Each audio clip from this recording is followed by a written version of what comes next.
و ریدای افود را با صنعت بافتگری کاملا از لاجورد ساخت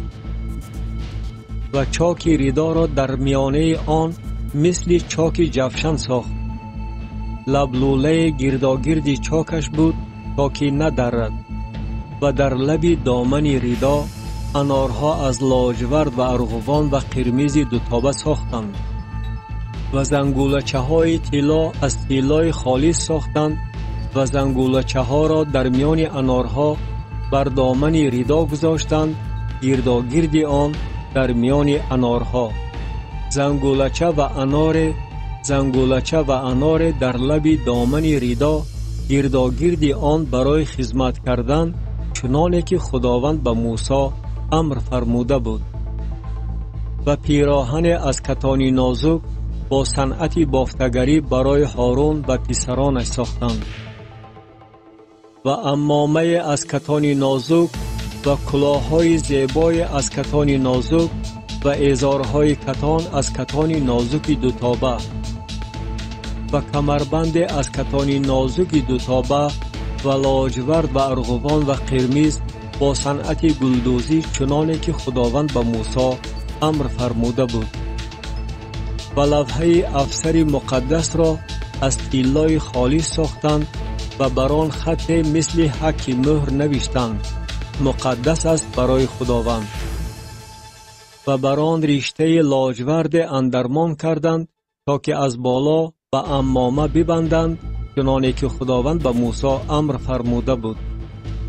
و تمام کار مسکن خیمه جامع به انجام رسید و بنی اسرائیل آن را ساختند موافق هر آنچه خداوند به موسی امر فرموده بود عمل کردند. و مسکن خیمه را نزد موسی آوردند با تمام کالایش، چنگک‌هایش، تخته‌هایش، غلقه‌هایش و ستون‌هایش و پایه‌هایش و بالاپوش از پوست‌های قشقار که سرخ بود و بالاپوش از پوست‌های پوست و پرده جدا کننده و صندوق شهادت و دستک‌هایش و سرپوش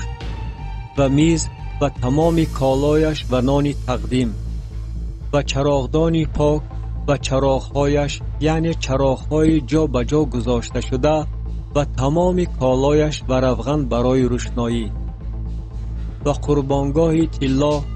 و روغن تدهین و بخور معطر و پرده درآمدگاه خیمه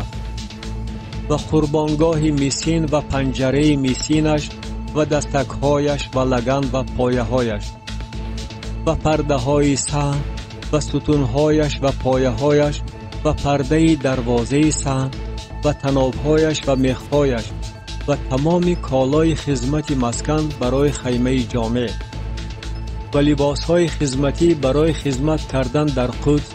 و لباس‌های مقدس برای هارون کاهن و لباس‌های پسرانش برای کهانت کردن